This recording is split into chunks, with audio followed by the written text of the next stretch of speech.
Hello, hello, good morning. This is the interpreter speaking. Good morning, everybody. This is the interpreter speaking. Hello, hello, can you hear me? Thank you very much indeed for your attentive listening. Hello, hello, hello. Thank you, hello.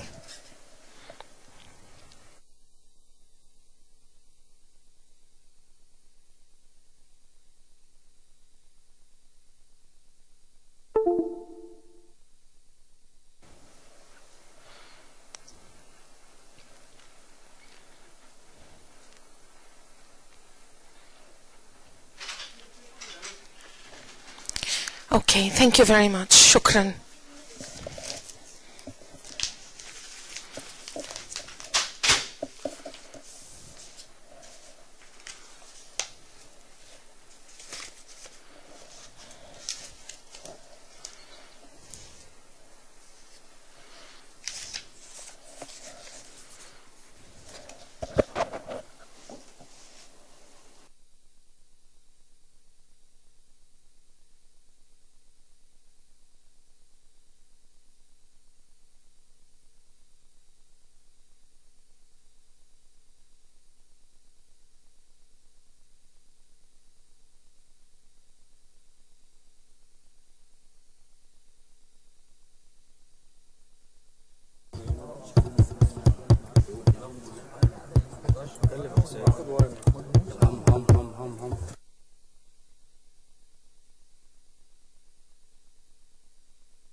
تست بسم الله الرحمن الرحيم.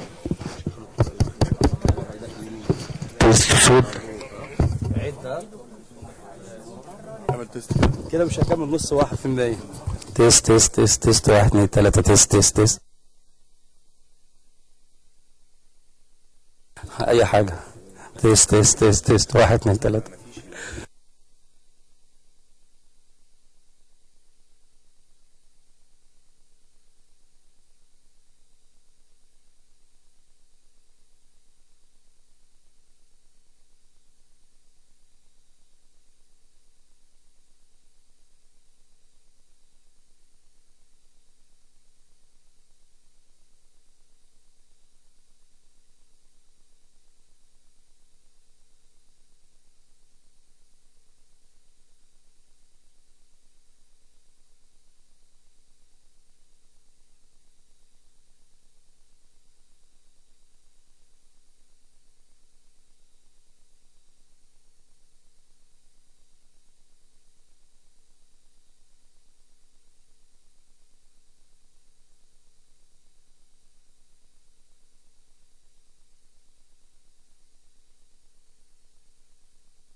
Bismillahirrahmanirrahim.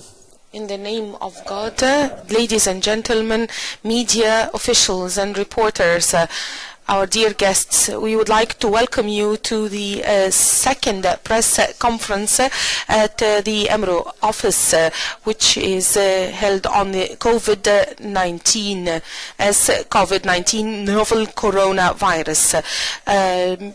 A little bit before today, one of our media colleagues asked me about coronavirus, and he asked me whether he should ask questions, and I told him that indeed we needed to ask all kinds of questions in order to be able to reach the truth.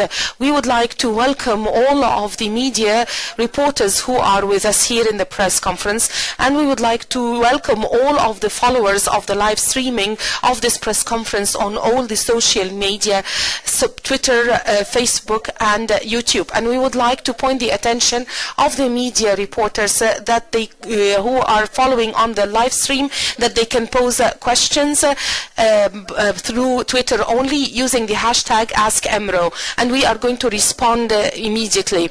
And in the first press conference, the regional director, Dr. Ahmad Al-Manzari, was keen on communicating with us through the video conference, because at the time he was attending the meetings of the executive board of the WHO. It is our pleasure to have Dr. Ahmad Al-Manzari in person today in order to provide us with the latest on the COVID-19 novel coronavirus. And we have with us also Dr. Richard Brennan, the regional emergency director, who would provide us with the strategic framework for the preparedness and response. And he will be with us to respond to your questions, in addition to a group of experts, Dr. John Jabour, the coordinator of WHO in Egypt, Dr. Dalia Sanhori, the director of the program to preparedness response and the international health regulations, and Dr. Abu Bakr, the head of the director for the preparedness of infections, and Dr. Khairi, who will be responsible for the epidemics. And we would like to inform you at the beginning that the press conference is going to be in Arabic. There will be simultaneous interpretation into both Arabic and English. Kindly use your headsets placed in front of you in order to follow on the Arabic channel of 1 and the English channel of 2. In order to facilitate the work of the interpreters, kindly use a moderate speed. Please make your interventions in a single language without switching between two languages while intervening. Kindly, when you intervene, pose a single question in order to pose and allow for the possibility for all media reporters to pose questions. At 1 o'clock there will be possibility for holding interviews. The interviews with Dr. Richard Brennan and with the RD are going to be held in this hall, as well as the interviews with Dr. Abdel Nasser Abu Bakr, the meetings with Dr. John Jabour and Dr. Dalia Sanhuri and Dr. Amgad Al-Kholi will be held outside of this hall. I'd like to pass the microphone directly to Dr. Ahmad Al-Manzari. Please, the floor is yours, sir. In the name of Allah, peace be upon you all. Good morning, everybody. Before I start reading the statement, I would like to make a brief introduction. Of course, I'd like to thank you all, and really may you be rewarded for responding to this second invitation by EMRO. And I'd like to point here to the fact that a year and a half ago, the EMRO office, together with other regional offices and in collaboration with all the partners, whether in the region or outside of the region, we have worked on formulating a new vision for the region, which depend on the previous strategies and learning from the lessons learned, as well as depending on the new approaches that we currently need in order to support this Eastern Mediterranean region and to respond to the challenges as well as the opportunities in the region, to offer what is best for the region during this phase and in the future, so that also we will be able to facilitate the life of the future generations. And here comes the importance of this vision. This vision is 2023, the health for all and with all. and it is an invitation to work and solidarity.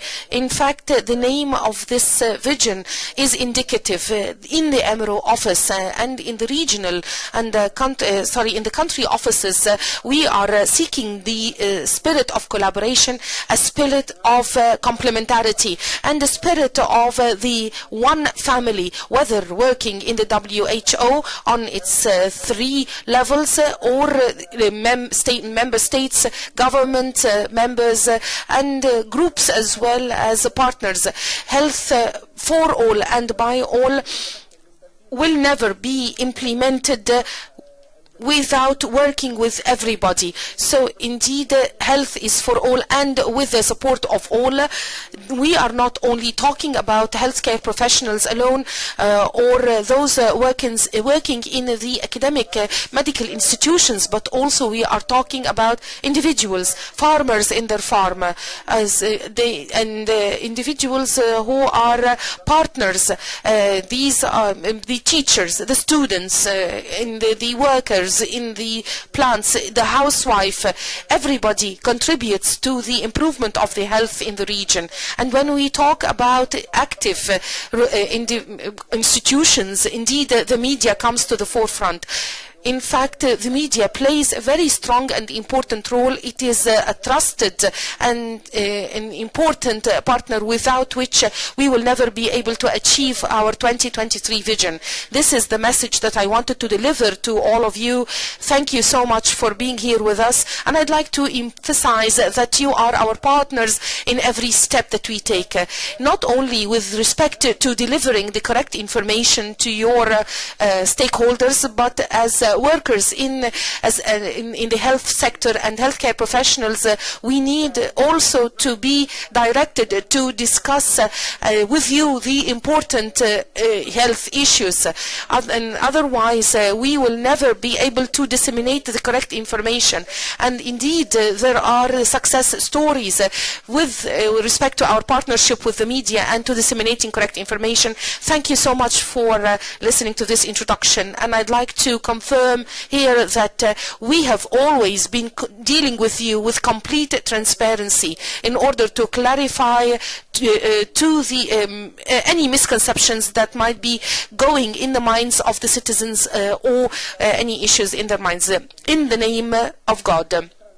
Dear colleagues, thank you for joining us today to discuss an issue that is not only a global health concern, but now has real impact on us all at a regional level. The new virus, as it is named COVID-19, is a coronavirus, as it belongs to the same family of viruses that cause the common cold, as well as viruses that cause severe acute respiratory syndrome, SARS, and Middle East respiratory syndrome, MERS. Today, there are more than 73,000 cases of COVID-19 globally, including clinically diagnosed cases in Hubei, in China, resulting in 1,873 deaths. 3 weeks ago, the first cases were reported from the Eastern Mediterranean region, and we now have a total of 10 confirmed cases in 2 countries. Due to the global nature of travel, it is expected that further exported cases of COVID-19 may appear. However, it is important to remember that 99% of the cases are in China, and that it is the most likely region of imported cases, especially given the considerable travel and business links between China and the countries of the region. For infection to be introduced into the region at this still early stage of the outbreak, infected individuals from affected countries must travel into the region. International air travel allows for infections to migrate across the globe within a few hours. This can be longer through international sea travel. As a result, all countries of our region are working hard to accelerate their preparedness and response activities and to monitor the rapidly evolving situation to decrease the risk of COVID-19 importation. Information about cases in the region should be shared with WHO in accordance with international health regulations. While news of confirmed cases in our region may be of concern, it also highlights a positive aspect by showing that the systems that have been put in place to detect and respond to any potential cases are working effectively.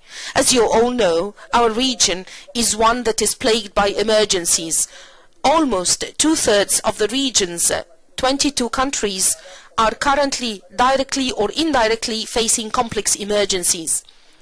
Weak health systems further increase the vulnerabilities of populations and the risk of disease spread. Even before the emergence of COVID-19, WHO has been working with countries to evaluate, develop, strengthen, and maintain their national preparedness and response capacities required under IHR, and IHR national plans have been updated regularly. Within these plans, additional preventative and preparedness steps are currently being implemented for COVID-19, including screening travelers at points of entry, scaling up laboratory capacities, pre-positioning protective equipment and supplies for health workers, and disseminating technical guidance. Our logistics hub in Dubai's International Humanitarian City is playing a central role in ensuring that countries across the globe are receiving the supplies they need to prepare for and respond to possible cases of COVID-19.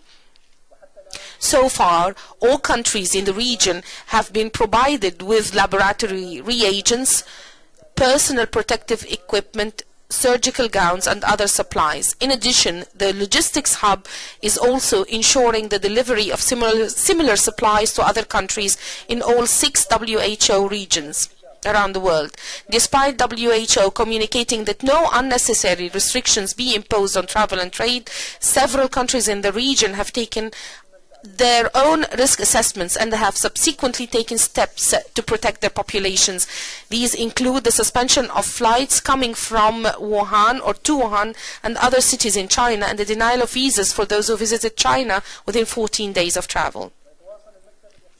WHO's regional office has been communicating with countries on IHR obligations, including the need to report to WHO on these additional health measures. Some countries have also decided to repatriate their foreign nationals from affected areas in China. WHO's regional office has developed interim guidance for countries on repatriation and quarantine of travelers returning from China. So far, none of those repatriated have tested positive. Recently, WHO launched a global strategic preparedness and response plan for COVID-19, which outlines priority public health measures to be implemented by countries in collaboration with key stakeholders, including UN agencies, international NGOs, and donors.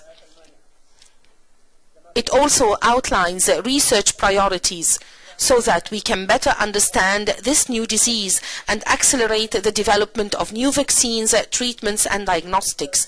Already, some donors have stepped forward to support these research activities. While we have solid financial pledges for research, we need equal investment in preparedness and operational readiness for better response. This is the time when the value added of investing in preparedness will make a difference.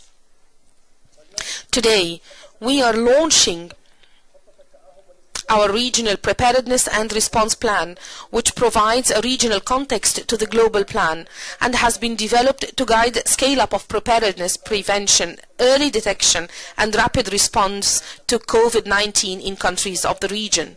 Before I ask my colleague Dr. Brennan to talk more about how WHO is helping countries prepare and respond to COVID-19, I would like to ask you all to reflect on the ancient Chinese proverb which cites that in every crisis there is an opportunity. And as in our Arab culture states that we have milk that comes out from the inside of the cows. Dear colleagues, we have an opportunity in our region today to invest in preparedness in health and security, share correct information, address rumors, and end stigma and discrimination that is being directed against our Chinese brothers and sisters. WHO is committed to work with traditional and non-traditional outlets to provide accurate information to the public. We also count on you as partners all to help us to achieve these goals. Your work plays a key role in our ability to address this outbreak and to ensure the health and well-being of all people in our region and beyond. Once again, I would like to thank you all for coming today and your efforts to help us create awareness and to clarify many of the misconceptions and dispel many of the misconceptions that makes many of us under great stress. Thank you so much for being with us. I'd like to thank Dr. Ahmed Al-Manthari, and I'd like now to switch to Dr. Richard Brennan, Regional Emergency Director, who would be presenting to us the strategic framework as well as the efforts that are being exerted by the WHO to respond to the coronavirus COVID-19. Dr. Brennan, the floor is yours. And Sabak al-Khair, Assalamu alaikum. Good morning. I'm sorry, I'm going to have to speak in English. My Arabic is minimal, or basically non-existent. I'm sorry. There's a lot that WHO is doing to help countries and partners to prevent, detect, and respond to possible cases of COVID-19. And this morning, I want to focus on 5 main areas. One is the technical support, the technical guidance that we are giving to countries and partners. The second is the leadership and coordination function that we play.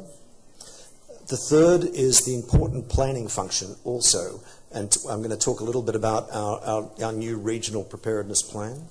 The fourth area is the vital logistics support that we provide to countries. And then finally, picking up on some of the points that the regional director made on a little bit on our research and development support. So the next slide, please. Dr. Al-Mandari has given you an update on the figures. This gives you a sense of the geographic distribution of cases globally. While there's been over 70,000 cases and 99% of them in China, 26 countries are affected overall. And as Dr. Al-Mandari said, two of the countries in this region, 9 cases in the United Arab Emirates, and 1 case detected in Egypt. Next slide, please.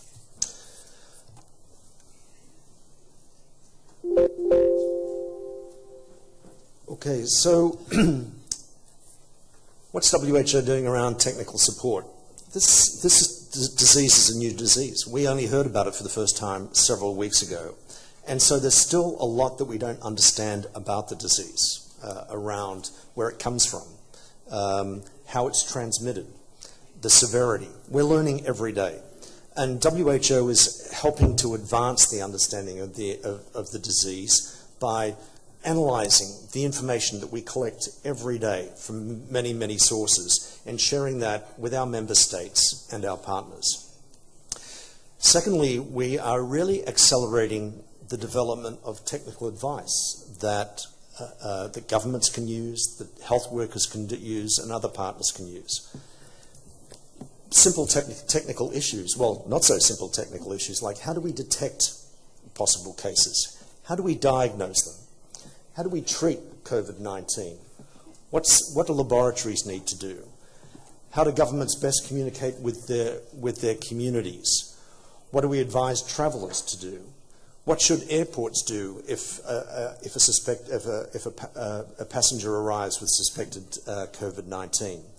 WHO has developed technical guidance on all these areas and is working hard to make sure that people who need that technical guidance have rapid access to it. And we've put all this guidance, including in Arabic, up on our website. And it's being updated as on a daily basis as we learn more about the disease. Similarly, as this new information comes in, we're providing various platforms to make sure that the governments, health workers, and others have that new information on a timely basis. We do that through our situation reports that are, again, available on our websites. We do that through a dashboard that we have.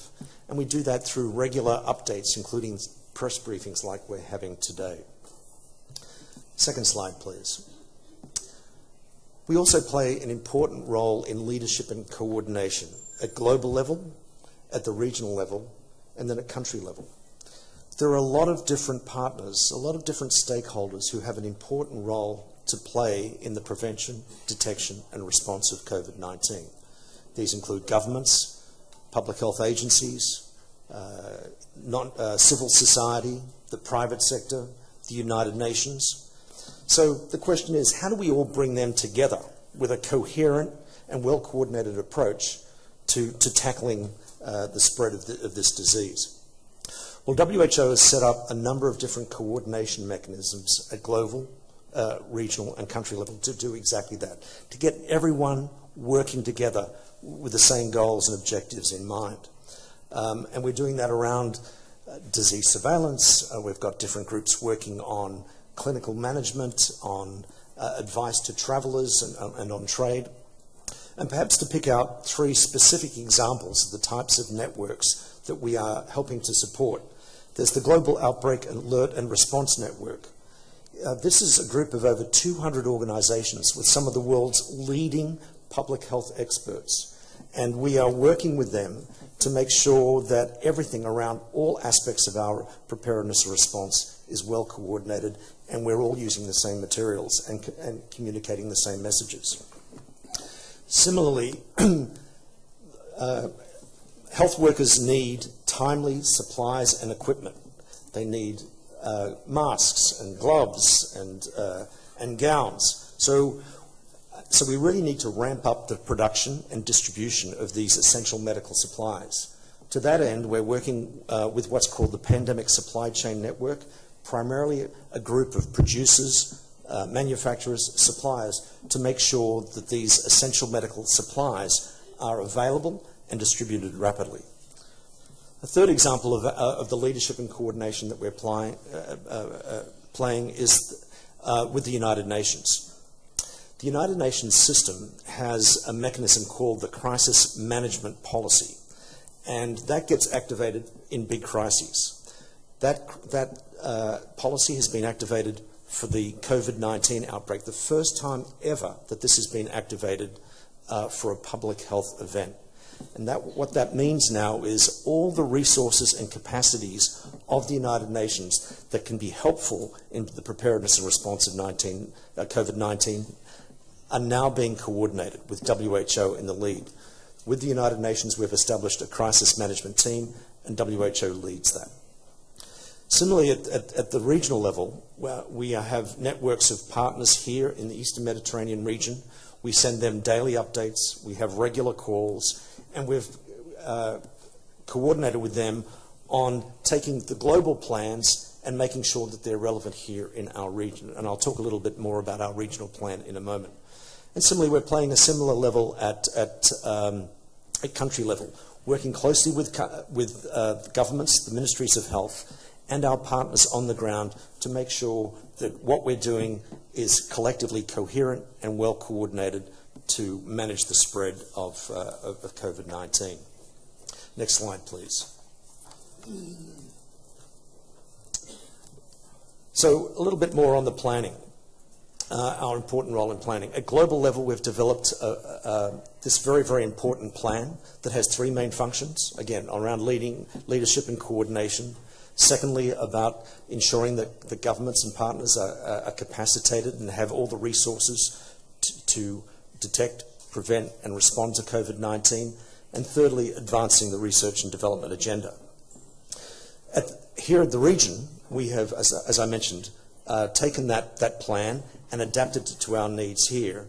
And now we're working at country level to make sure that all partners, all stakeholders at country level can adapt that guidance and make sure that it's fit for purpose for their needs to manage and to prevent, detect and respond at country level. Next slide, please. And this gives you a sense of the elements of our regional plan. It gives important guidance around the key activities that should be undertaken to identify cases early, to isolate them and treat them, to make sure that the laboratories have the necessary supplies and capacities, that the logistics supplies are available, that communities are being communicated to on an appropriate level, and so on. So this now forms the basis of what we're advising countries and partners to do in the Eastern Mediterranean region. And we've done a costing exercise for this now, and we estimate that for us to implement this plan adequately, we need around just under $3 million US dollars, and we're working with donors to ensure that those supplies are, that funding is soon available. Next slide, please. The fourth important function we play is around logistics and supplies, and I've referred to this briefly earlier. Very importantly, remember this disease was only identified for the first time only a matter of weeks ago. At that time, there wasn't a laboratory or a country in the world that had the capacity to diagnose COVID-19. But already we've, together with partners, the right diagnostic tests have been developed, and with the support of our logistics team here in the region, now with laboratories in 20 of the 22 countries in our region now have the capacity to diagnose COVID-19. I think that's very remarkable progress in a very short period of time. Again, through a big coordinated effort at global level, we have started a process of distributing these essential supplies, the gloves, the masks, the gowns, the respirators and so on. And now we've already distributed essential supplies to over 30 countries across 4 WHO regions, including countries in this region. And we've distributed supplies already to meet the needs of over 16,000 health workers.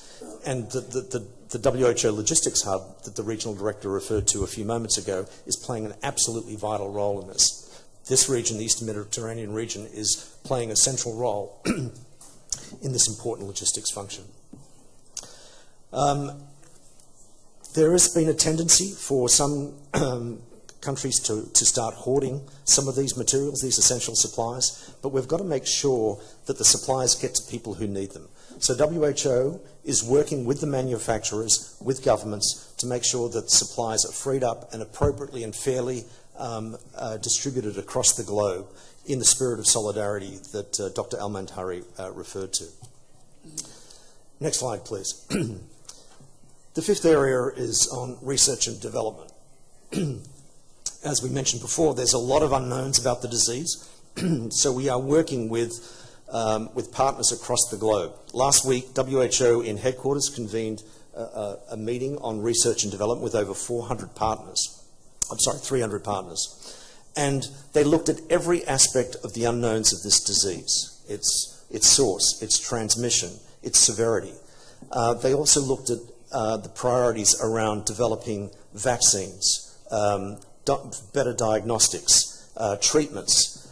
They looked at how we communicate better with communities. So all the aspects of research that are relevant to COVID-19 were addressed. From that, now we are developing a roadmap to work with all relevant partners to accelerate this research so that we understand the disease better and we have all the relevant tools to fight it more effectively. And already we're hearing about very, very good progress in all those different areas. And as I mentioned, we already have new diagnostic tools that weren't available just a matter of weeks ago. So let me pause there. I hope that gives you a sense of some of the key areas that WHO is working on. I think what it reflects is tremendous progress in a very, very short period of time.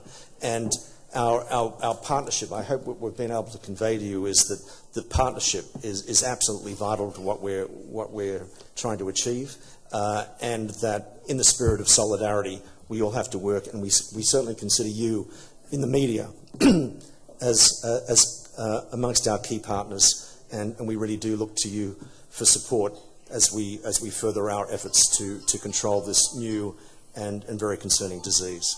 Thank you very much. Thank you. Shukran. Thank you, Dr. Richard Brennan.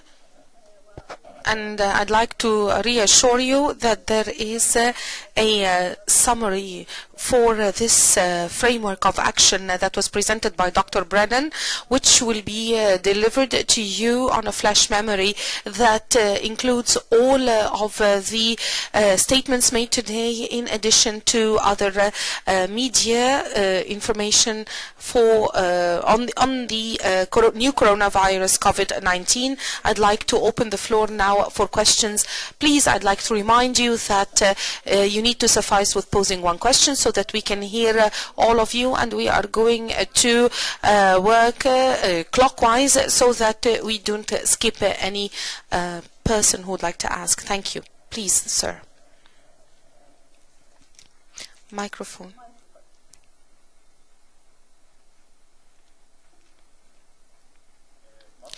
Egypt has been one of the first countries that faced up and against this virus and set a preparedness plan to address and to deal with the virus. Nonetheless, there are so many rumors on the spread of the virus to the extent that there is a growing concern and fear in schools and universities. How can we address the rumors?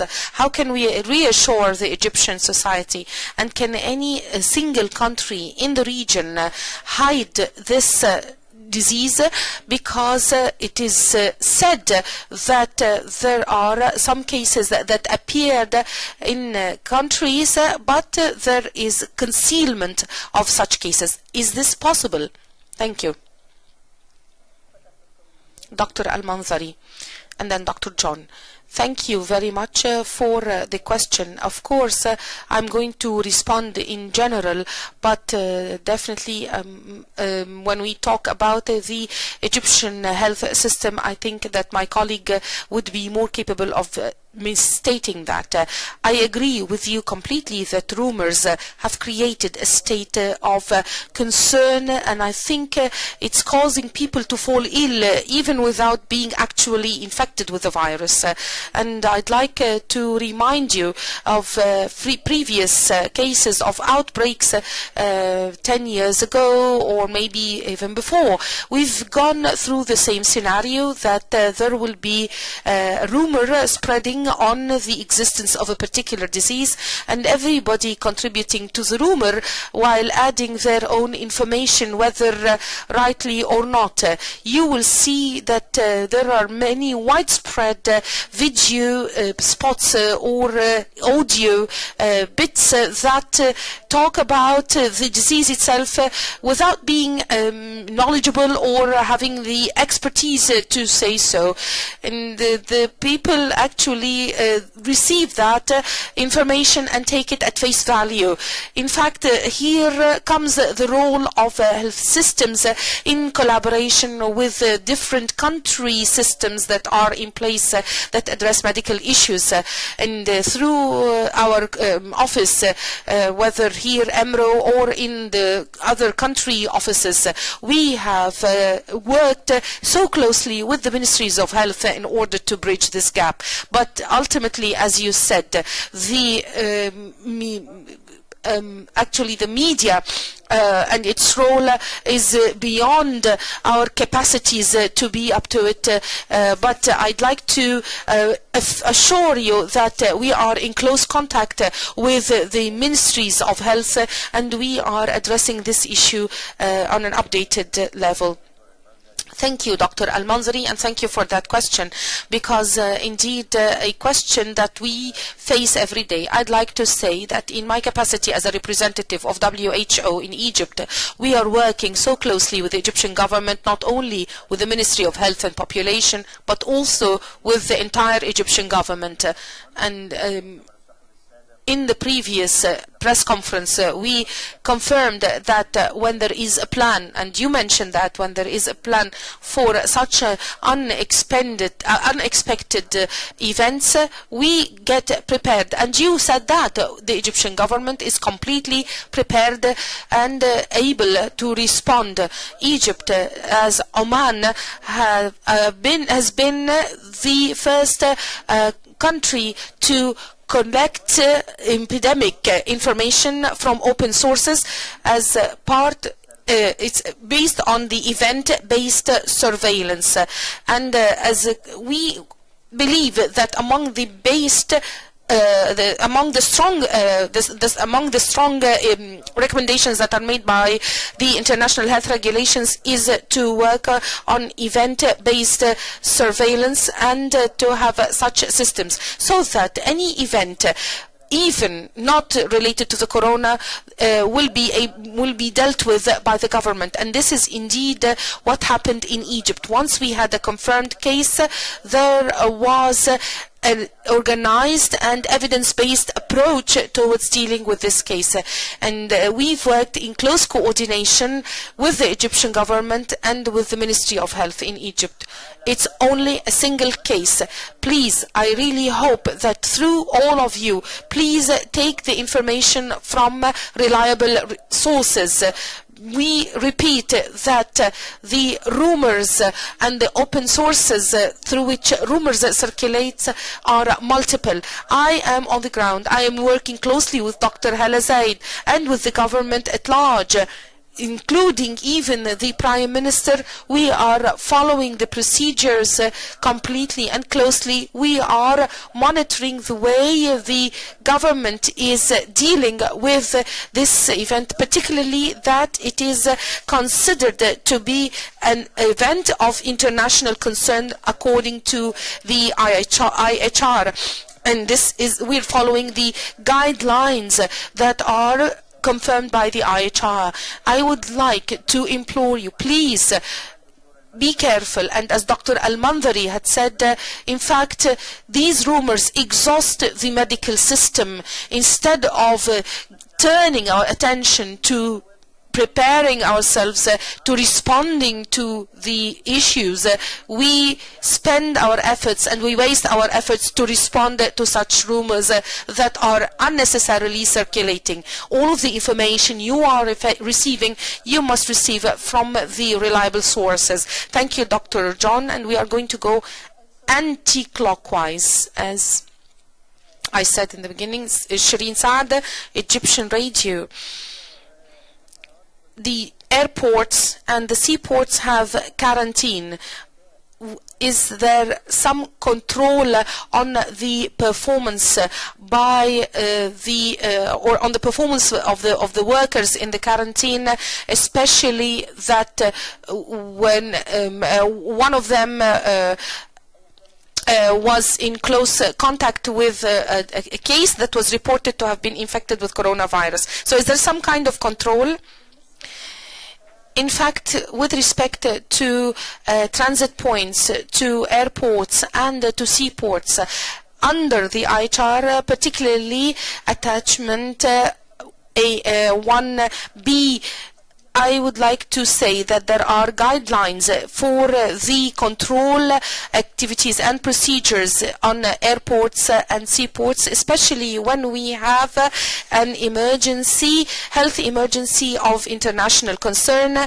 There should be an emergency plan in place, and sometimes, according to the guidelines of the WHO, there will be some kind, or there must be screening upon entry or exit of such quarantines.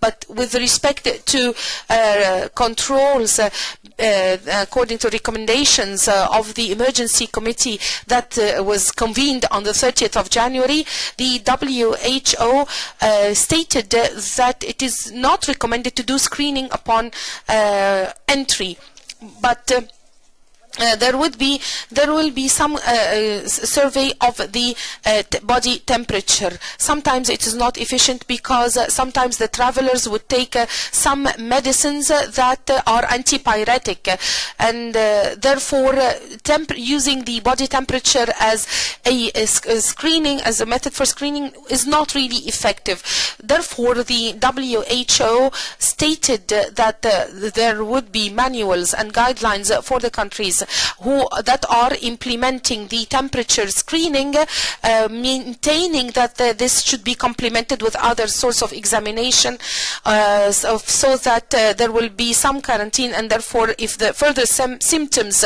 develop, and the person would be referred to specialized centers.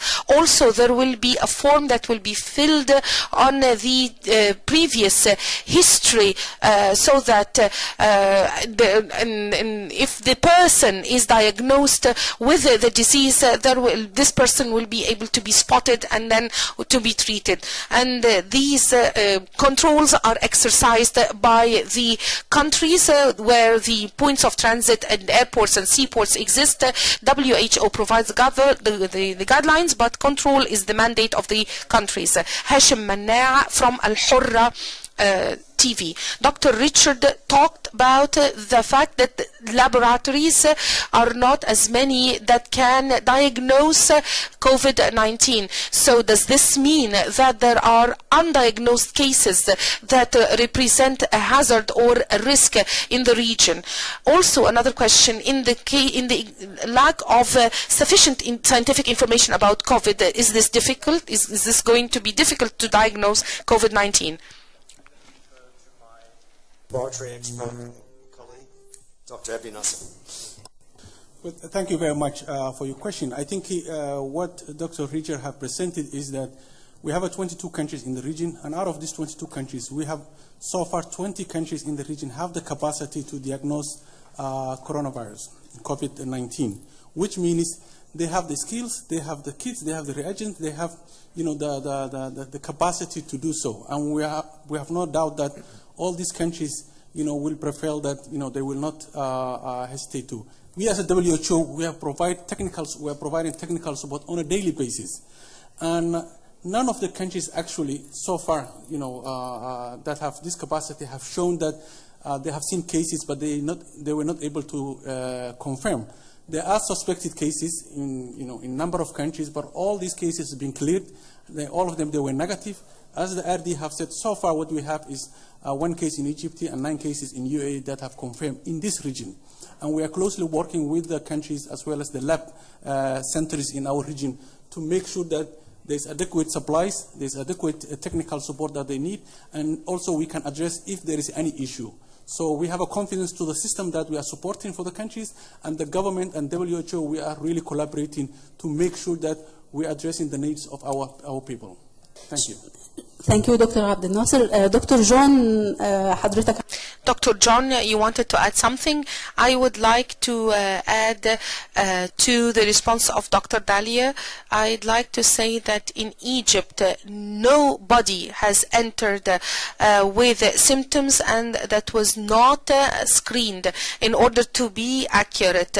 But with respect to the procedures that happen at the points of transit, we collect the travel history forms and from the travelers, and any traveler arriving from an area where there's which is infected, and we have event-based surveillance guidelines that are implemented in the ports. But the fact that there is a case which entered with symptoms but not detected, this is a rumor. I have a question along the same lines. There are circulating news that the case that appeared in Egypt was proven negative or tested negative. Indeed, we follow up closely on a daily basis with the Ministry of Health and Population in order to ensure that laboratory tests are properly and soundly conducted, because indeed yesterday by 1:30 a.m. the case tested negative, but it is in quarantine to complete the 14 days of quarantine according to the WHO guidelines, so that by the end of this period we will be able to confirm that it is completely free of the virus. So yes, the tests prove the case negative. I'm sorry, I can't hear the speaker. From the very beginning, the person did not show any of the symptoms of the coronavirus. All of the laboratory tests have proven negative. From 3 days ago until now, whenever we conduct a laboratory test, these tests show negative results. I and Dr. Abdel Nasser are in full coordination, and even the fact that the efficiency and efficacy of the tests are being followed up closely with Dr. Hala Zaid. Excuse me, yes, madam, please. Mariam Rizq from BBC. With respect to the case of preparedness or the reagents, and you mentioned actually that there are 20 countries out of the 22 countries in the region have the capacity to detect the virus. So I'd like to ask about the preparedness again. And what about the cases of when the disease is still in the stage of incubation? How can the infection spread from such persons? Dr. Amgad, would you like to respond? Thank you for the question. When we talk about preparedness, we're talking about several activities, including the capacity in the country to diagnose the case in the laboratory. And according to Dr. Al-Mandhari, we heard that we have 20 countries out of the 22 countries in the region that have the ability to detect and to use the reagents in order to detect the infection. The remaining 2 countries are supported by the WHO in the case of suspecting a case. The samples are sent to standardized laboratories in order to diagnose the case in the laboratory. This has to do with the laboratory capacities and the use of reagents. In fact, we are also working on early detection, on the response of the different countries to prevent the spreading of the disease on their territories. As according to the information that we have, the incubation lasts between 2 and 14 days. During that incubation period, the person is not infectious, and there could be cases of infection prior to the manifestation of the symptoms.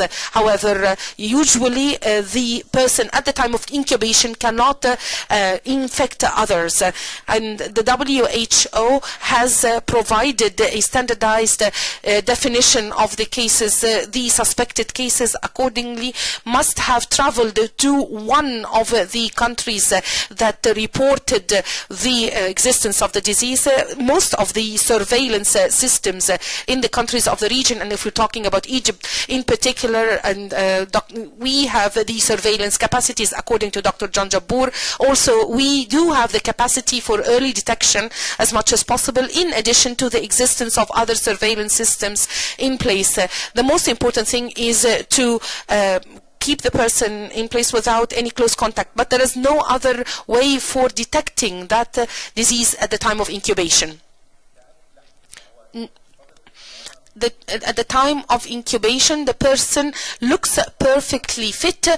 He's unable to infect others, and therefore he doesn't represent any risk.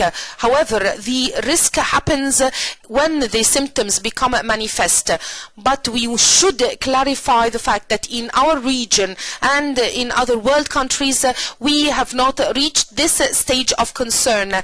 So usually the person who is in the incubation period is arriving from a country where where the disease is reported, and therefore the disease has not spread easily in any of the countries of the region and most of the countries of the world, and therefore there is no need for this kind of fear, because the fact that the person is in the period of incubation means that he has been infected by a person with whom he has come into close contact or has arrived from a country where there is confirmed reported disease. I've received a question on the same direction about the incubation period. The media says that the incubation period is 21 days. Is this correct?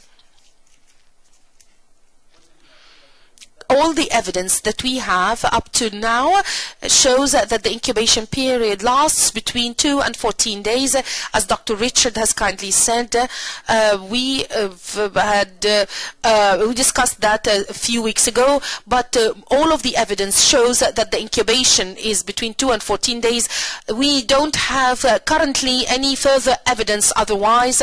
We are communicating with our groups of experts, but up to now there is no evidence maintaining that the incubation period lasts for longer. No, we're talking about infection and not contracting the disease itself. How does infection happen?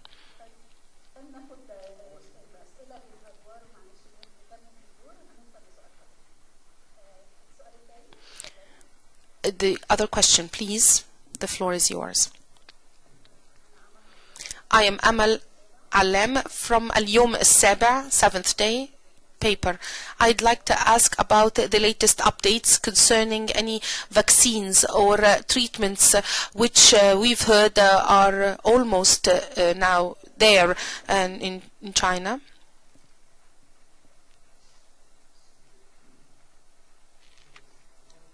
Effort, as I mentioned before,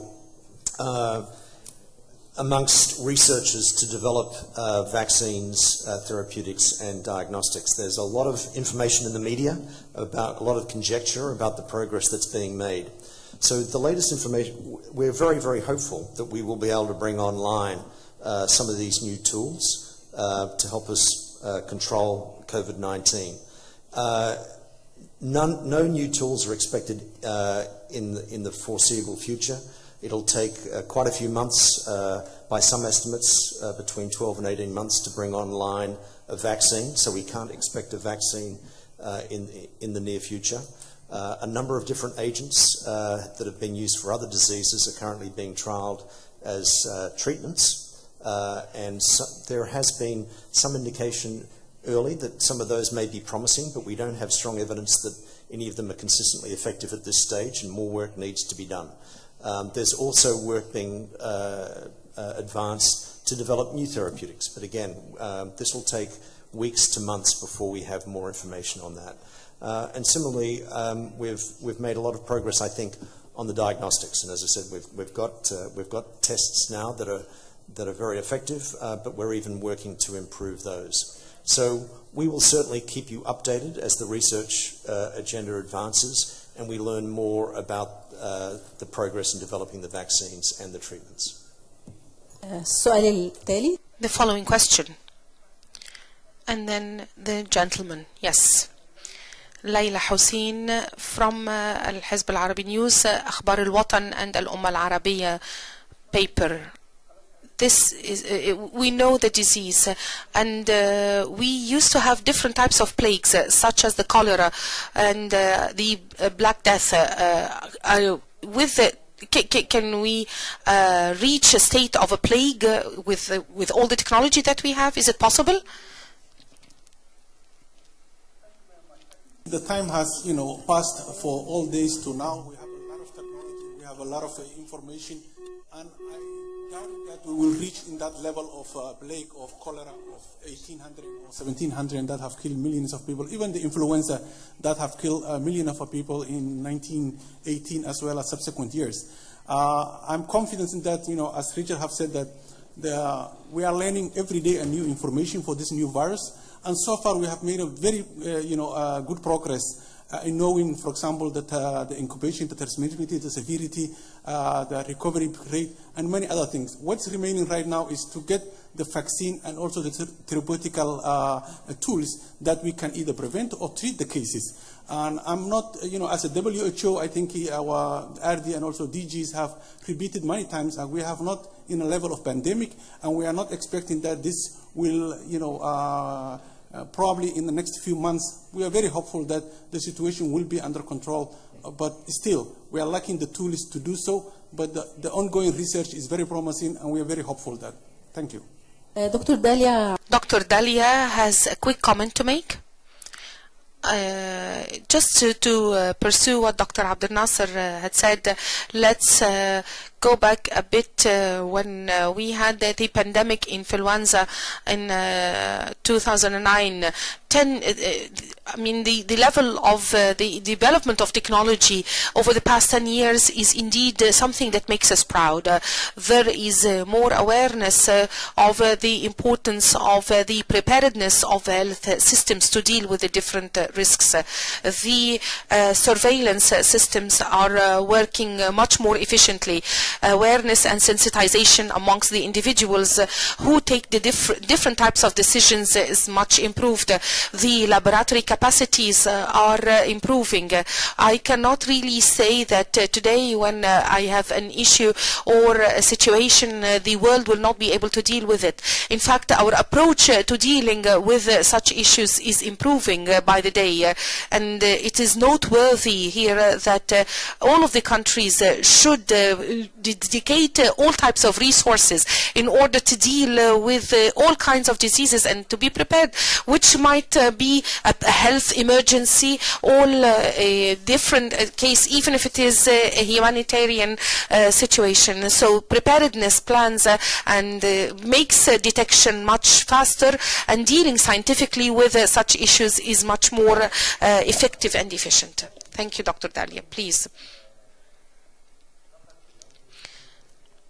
In addition to what Dr. Dalia had said, we know very well that there was a development of the IHR from the previous versions to the current version, enabled us to have coordinated actions and efforts amongst the various countries. And this is indeed an important difference between our previous approaches and modalities to work. This enables us to undertake a very quick response and to be prepared. Thank you, Dr. John. Colleague, we've skipped, please. The floor is Sana Al-Minyawi, Akhbar Masr website. The Ministry of Health issued a statement this morning about the fact that the case of COVID-19 tested negative. Could you please give us further information, please? We talked about that point before. Once we found the case, and it was announced last Friday that this case was confirmed. The case was taken to quarantine. It is under daily control and monitoring. For the past 3 days, we've conducted laboratory tests, and the laboratory tests showed negative results. But the case will continue according to the recommendations of the WHO to stay in the quarantine until the period of the 14 days end. The gentleman here in the second row. Ahmed Abdel Hakim from Al-Arabiya magazine. I have a question on the rumors and on the fact that the virus could have been the result of a biological warfare. has this been proven by the laboratory tests that it is the results of a biological warfare, or is it just a natural virus? And when the WHO, when do you expect this crisis to come to an end, and what could be the magnitude of the losses? Coronaviruses, COVID-19 is what's called a coronavirus. It's a class of viruses that are primarily what we call zoonotic, that they come from the animal kingdom. And we expect that this new virus represents a mutation of coronaviruses that started in an animal. You've probably heard in the press that bats may have been where we're still learning about this, what the source is. If the source is actually in bats, we believe that there's also been what we call an intermediary, another animal that the bat has spread the disease to, and from that animal to humans. So we believe it's a zoonosis. We don't believe it's being fabricated in any laboratory anywhere. And this is one of the rumors that we need to snuff out very, very early. Just on the issue of rumors, WHO is working very, very hard to stop misinformation as early as we can. If you go to our website, we have a section called Mythbusters. So as new rumors come up, we try to provide the scientific evidence to counter the misinformation, and that is well presented on our website. Also, what we've been doing is we've been working with social media outlets like Facebook, like Twitter, like TikTok, to make sure that they stay on top of the rumors and misinformation as well, and they convey the evidence-based information. And of course, this is a responsibility for everyone in the media, for the traditional media as well. In terms of when do we expect to be on top of this outbreak, we can't say with any certainty at this stage. We are cautiously optimistic that I think some of the good progress that we've made on a number of fronts will continue. But at this stage, as the Director General himself said just a couple of days ago, it is too early to say exactly what the course of this outbreak will be. But we are tracking it very closely every day.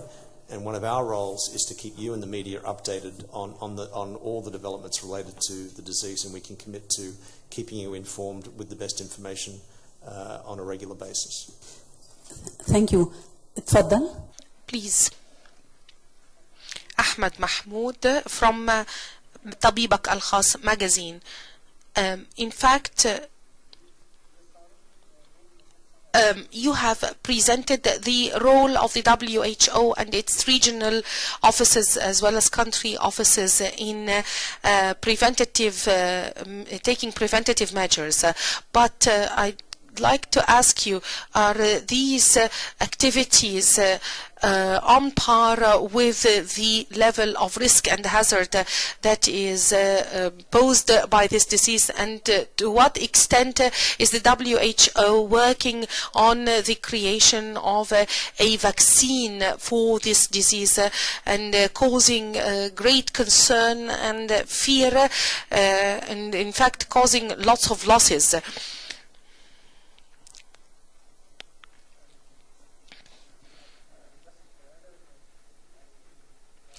I will respond to part of the question, and the other experts could also respond. Thank you very much for this question. In fact, WHO, as it was mentioned earlier, that it is working closely with the countries of the region and in the different regions around the world in order to encourage and to enhance the preparedness of the health systems around the world, starting from surveillance at the point of entry of different travelers from countries where there are confirmed cases. Also, we're working closely with respect to diagnosis and to continuous monitoring until all cases are free of the disease. And indeed, we also work on the protection of those who are in contact with the infected person, so that there will not be widespread of the transmission of or spreading of the disease. And with respect to the other question, we're talking about research for vaccines. Indeed, since the very first and early days of this outbreak, we have worked closely with different research institutions, and we collaborate with them periodically, and we were the main laboratory in Geneva. They've started collaborative research starting with the best diagnostics, best treatments, and best methods of monitoring and surveillance. There are other details that Dr. Richard or other colleagues could address. Thank you. Dr. Amgad, please. WHO is not acting only as a reaction, but since the WHO learned of this, they've worked with the countries for the resilience and the improvement of their systems, the improvement and the development of the new version of the IHR. This was in order to improve the capacities of the countries, member states, to deal with such types of diseases in order to make them have stronger preparedness and response mechanisms.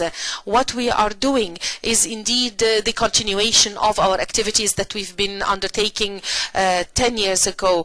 We, once the WHO learned about the confirmed cases, we supported and updated the existing preparedness and response plans. We offer support to the member countries so that we ensure that not only high-income countries are able to detect and to prevent the transmission of the disease to their citizens, but also to strengthen the medical systems in other countries. We are in continual connection and contact in order to continue to detect and treat as well as monitor such a disease. But with respect to the development of a vaccine, we have to respect what science tells us, and this is the case with other diseases that we cannot detect vaccines clearly too soon. Another question?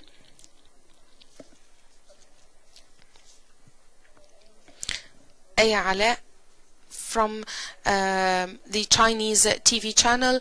The case that was detected in Egypt, it was announced to test positive, but now you are saying that it is testing negative. How can it have tested, could it have tested positive and then it tested negative? Does this mean that the patient was treated? And Egypt can Egypt now declare that it is free of coronavirus up to now? Dr. John, thank you so much for the question. When we say that the case tested positive and now it tested negative, I want to say that the case did not show any symptoms. It was asymptomatic. This case looked fine, and that person was really wondering, why are you taking me? The test showed the existence of the virus, and then it tested negative. The fact that this disease exists worldwide, no country can say that I was able to manage a case completely to the extent that it has become completely negative. This is a false indication, because as countries we have to remain as prepared as possible. This is a global health, it's an issue that is not only a global health concern, but it has a real impact on us as well. And the fact that we prove that this case is completely negative, then this would be the statement that needs to be said, which declares a country that this case is free, but that not that country is free of the disease itself. Adil Al-Mahrouqi from CGT said that cost-wise, there's an estimate of about $3 million to apply your efforts in the region. And I'm assuming, of course, that will include the entire 22 countries, because you've earlier mentioned that we're talking about 20 countries who have the capabilities to diagnose, and there are 2 countries that are not. Is $3 million going to represent any sort of an obstacle? Because it doesn't seem like a huge money for the coverage of 22 countries. So how are you progressing in that regard? And if you can tell us the 2 countries who do not have the diagnosis capabilities, what are they? Okay, let me respond initially, and then I'll hand you over to Dr. Abdi Nasser. So the $3 million is essentially just for WHO's activities in support of the countries. So at global level, there has the global response plan that I mentioned. The cost estimate for the work at country level, regional level, global level is around $675 million. So what we are working with the countries right now, with their own country plans, is to work out we have what's called a costing exercise to say, okay, if you're going to do all these activities around detection, prevention, response, there's a standard method for them to use to work out how much they need at their level. So we're working with them on that right now. Dr. Abdi Nasser has been leading the plan and can say. Yeah, I think just to add that this, as Rick have said, that this 3 million is only the regional office to coordinate some of the support. And as he said, that there will be an ongoing effort to support the countries themselves to have their own preparedness and response plan with the costing. And that's why we're working, our HQ, they have their own plan globally where, they have a figure. And regional office, this is our operational and also activities. But each country of these 22 countries will have their own response plan with the different costing. Some countries, they may have millions, some countries may have less. But this does not translate that this is the amount that we will be supporting the whole region, the whole 22 countries. It's just the regional office, WHO, who have budgeted this amount just to facilitate our support to the countries. But each country will be working closely to develop their own response plan with a detailed budget. And your question related to the lab, and of course, WHO, it's our responsibility to make sure that all 22 countries in the region have the diagnostic capacity, and we are working to that direction. So far, we have reached 20, and the other 2, we have already set up a mechanism that we can facilitate to link up to other international labs, and they can also do the diagnostic capacity, not necessarily in country, but outside the country. But I'm very hopeful that these 2 countries also will have the capacity within a very short period of time. Thank you. شكرا. Thank you. The gentleman in the second row, please. With People Study from China. I have actually 2 questions.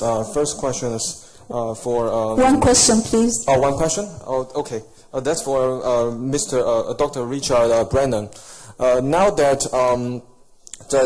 the confirmed cases of COVID-19 in China outside Hubei province has been declining for 15 consecutive days, does it necessarily mean, because you know that now that most of the countries suspended their direct flights to Hubei province, does it necessarily mean that we are gradually reaching a turning point in combating this disease? Thanks. Dr. Richard? I think trends like that are encouraging. I think other trends are encouraging as well, that there hasn't been as many, the number of cases outside of China, apart from the cruise ship, have not gone up very much. There haven't been any new countries with infection for several days. So all those trends are encouraging, but it doesn't mean we can say that we've reached the turning point at this stage. As I said, every day we learn something new about this disease. We have to be vigilant. We cannot be complacent. We still need all the areas of work that my colleagues and I have explained today. We still have to accelerate our preparedness work. We are not at a turning point. we hope that's not too far off, and the work we're doing is to get to that turning point, but it's too early to say. شكرا. السؤال التالي. Following question. Has mentioned, WHO has advised against unnecessary restrictions on travel and trade. And we have seen that some countries have put certain travel restrictions, but that has been put based on their own risk assessments. And WHO advice has been, if you want to put restrictions on travel and trade, this has to be accompanied by strong scientific evidence, one, and two, this information needs to be shared with WHO, and therefore WHO will have to share this information with the other countries. Just to complement and to add on what Dr. Richard said, at the moment, we cannot say that restrictions on travel has been significantly associated with the decrease or the stop of the virus from entering other countries. I think a lot of research has to be done on this regard, and it's very early to say this. But at the same time, it's very important that we comply with the WHO recommendations, one, and two, it's very important that for countries that are putting additional travel restrictions, to make sure that it is really based on scientific evidence, to make sure that they share this information with WHO, and these measures are revised in a short period of time, because there are a lot of consequences for these measures that have to be taken into consideration, not only the spread or to prevent the spread of the disease. We need to look into social and economic impact, and all of this has to be taken into consideration whenever thinking of these measures. Thank you. شكرا. السؤال. Yes, please.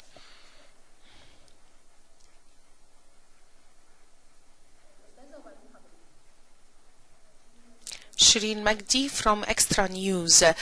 The numbers of those infected with the disease is decreasing. So is this an indicator? We have lesser numbers here. Is this an indication that we are reaching some kind of containment of the disease?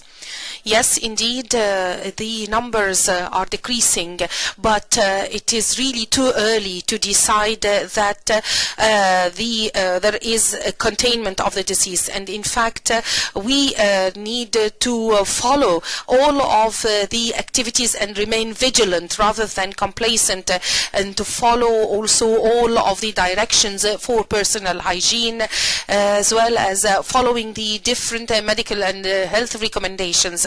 But it is too early to judge that there has been a containment of this virus. Thank you. The gentleman in the back row.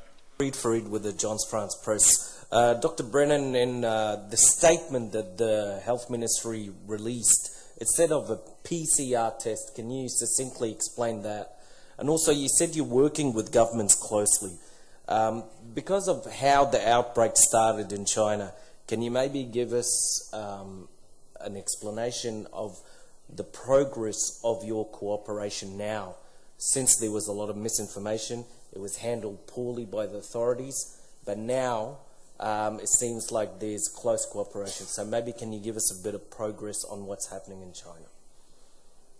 Okay, on the PCR issue, in a moment I'll turn to Dr. Abdi Nasser, who's better qualified to describe that than I am. So on the collaboration, I think our collaboration with governments across the board is progressing.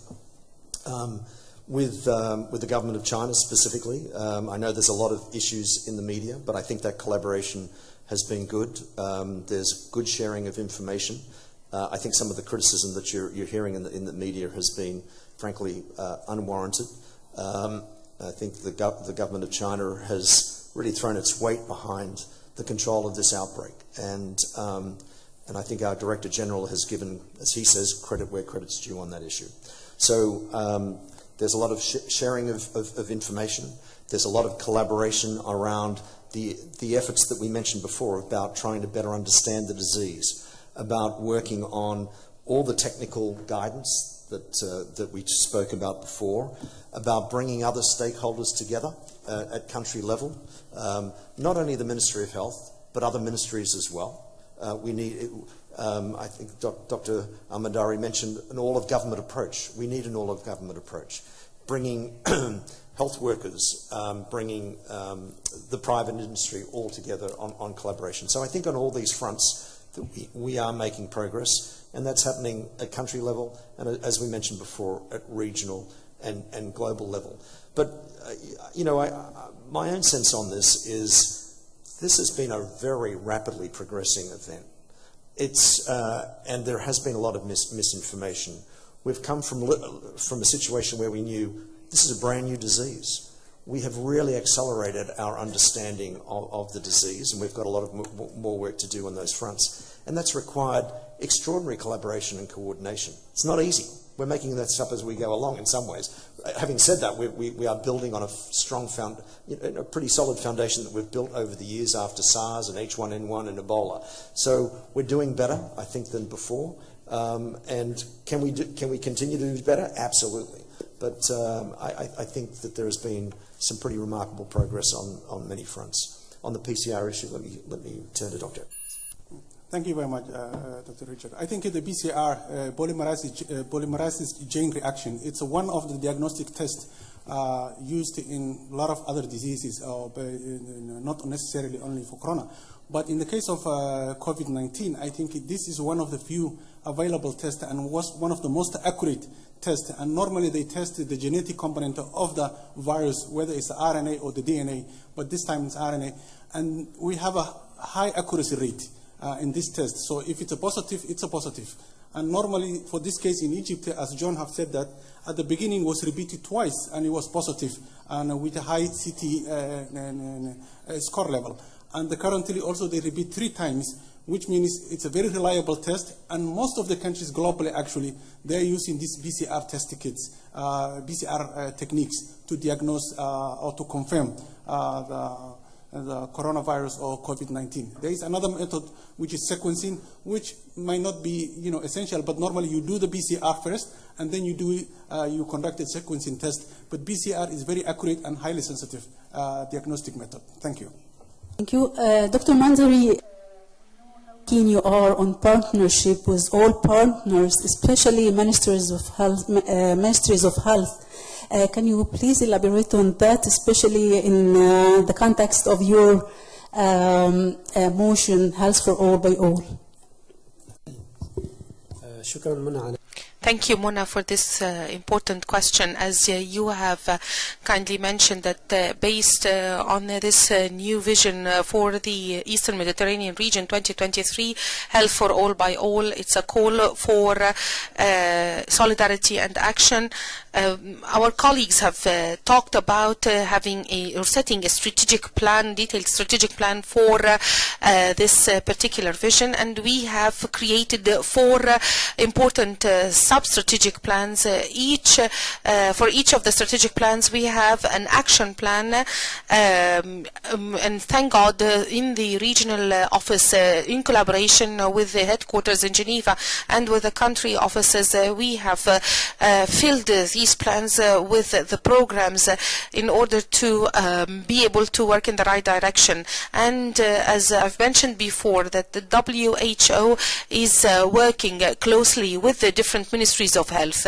In fact, we are giving them full support, and we are also reviewing the goals and objectives as well as the performance of the different health systems. We implement this in our annual meetings that are held in the HQ or in the different regions. And in order to review also the work of the WHO with a view to the opportunities, threats, and the different potentials in the future. When we talk about partnerships, we have strong partnerships with Ministries of Health. But as I said earlier, that the concept of health is way beyond the role of the Ministries of Health. health is the responsibility of all citizens in a given territory. In fact, health is about providing treatment, providing preventative and precautionary measures. But yes, these are the roles of the Ministries of Health. However, citizens and government and non-government actors are also responsible. Therefore, we have new terms that are introduced, such as health in all policies or across all policies, which means that health is a term that should be evident in all of the different policies. Let's say the Ministry of Transportation, when it deals with roads, definitely it includes a discussion on health. Ministry of Agriculture, for instance, when it talks about the different development and agricultural plans as well as livestock plans, health should be an important element and factor there. Ministry of Health, Ministry of Education, Ministry of Aviation, and in fact all of these ministries have an important take, or should have an important take on health, and therefore this is why we talk about partnership with everybody, not simply with the Ministry of Health. We're talking about ministries, government, as well as non-government actors. Please, the floor is yours. Iman Abdel Qadir, Al-Bawaba News. I wanted to ask Dr. John and Dr. Dalia, are there procedures for quarantine in the airport in Egypt? Because most of the cases that were detected worldwide were very obvious when at the point of entry. But in Egypt, we detected the case after it entered. Are there specific types of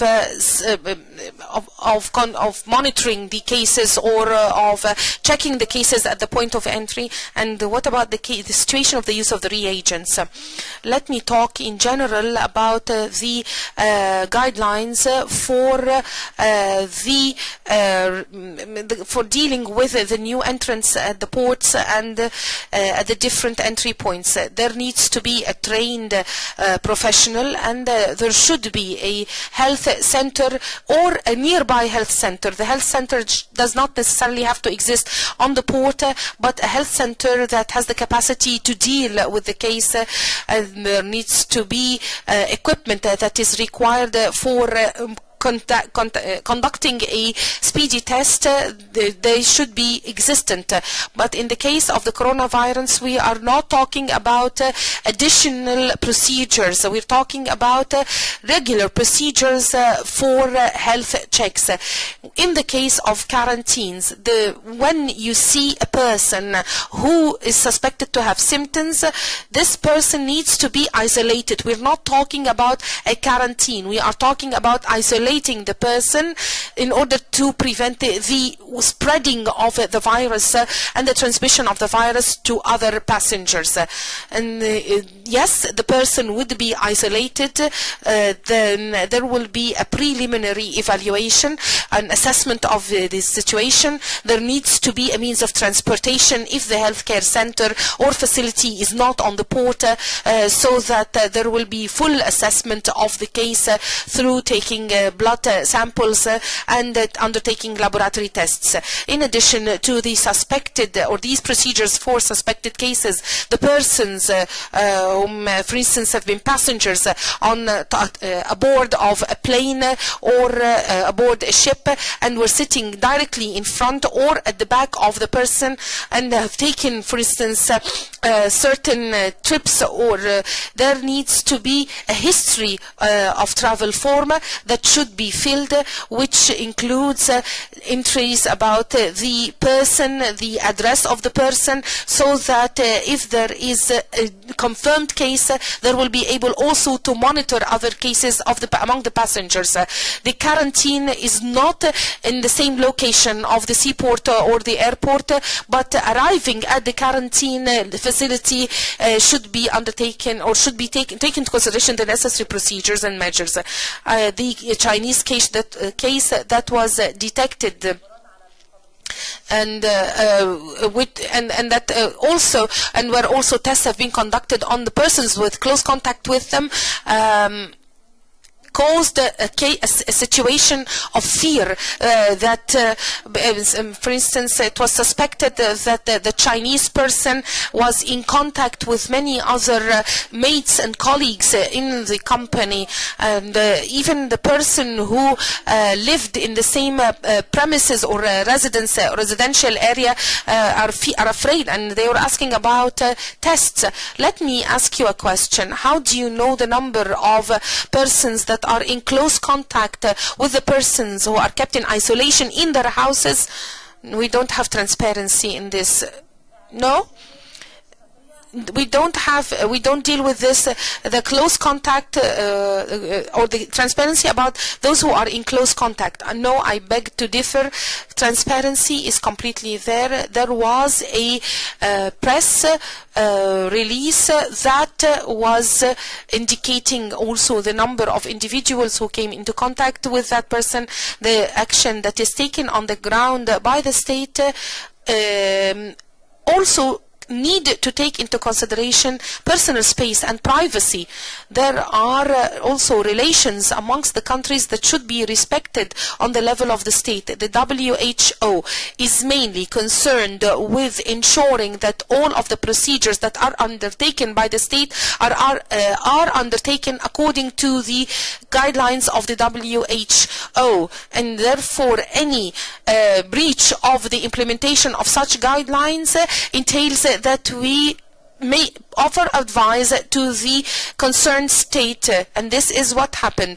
Let me tell you in all earnestness, because this is the case that you keep coming back to, and we call it the index case.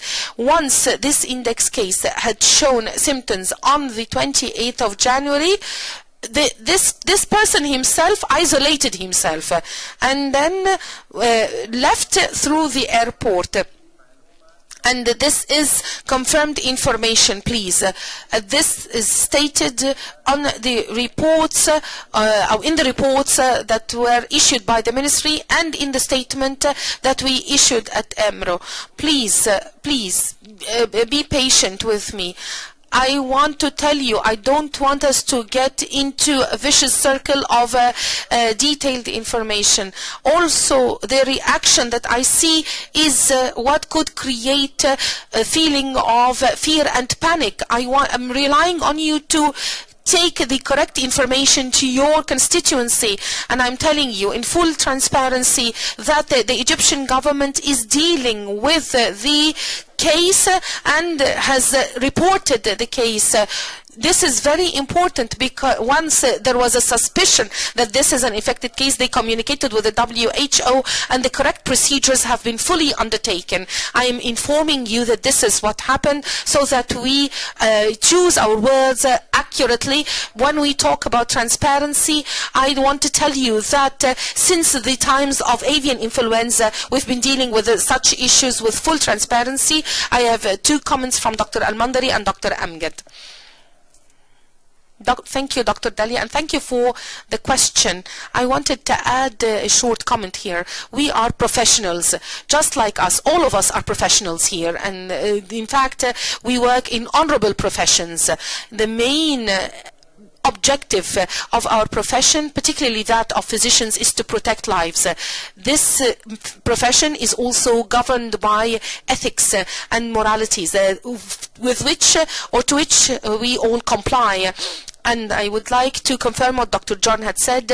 We are committed to full transparency. Any information that we receive from the country is communicated. Also, we try to build bridges of confidence with the concerned countries so that any information that touch the public health as well as the health of the citizens is communicated to everybody. This indeed is confirmed during our periodic meetings, whether with the decision makers or with our colleagues even in the WHO. We have also touched compliance amongst all of the countries in the region also with this principle of transparency, because we need people to have confidence in our health systems, in the WHO, and confidence also between the health systems as well as the media. I am relying on you, and I hope that you will disseminate again disseminate information and act in this spirit. In order to reassure you, who is the person in close contact? Not everybody who lives in the same residential building of the person is in close contact. The person who is in close contact is the person who is in private residence or who works in the same room of the person in the company, for instance, where the person works, or the person who offers a health service. And they wouldn't necessarily have the disease transmitted to them, but they are at a higher risk. So as Dr. Dalia had said, not everybody should be placed in a quarantine. Isolation is important, and the rest of the people around them in the building doesn't, and in a broader circumference, doesn't mean that they have become in close contact. This doesn't mean that I am secure, but at the same time, this means that I should be more prudent and I should deal with this in a more scientific manner. The fact that we had a person who was infected with a particular disease doesn't mean that this disease is going to be transmitted to all of the persons in the neighborhood. In fact, close contact means either living in the same apartment, working in the same room, or receiving or working or providing health service. I'd like to say that remember, not that everybody in the same country will have to be infected with the coronavirus. Please think about that. Ms. Basant Muhammad from Daily News. I had a question. There were reports that indicated that cases were treated after having been infected. Will these cases be released from quarantine, and what happens? Is there monitoring? Dr.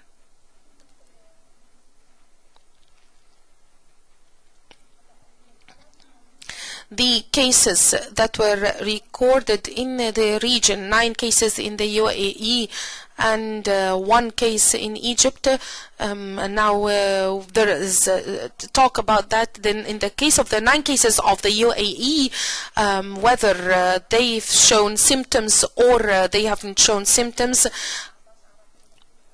let's talk about the 14 days when they were in the quarantine. 3 cases of them were treated. 3 cases were released from the hospital, and they are living normally.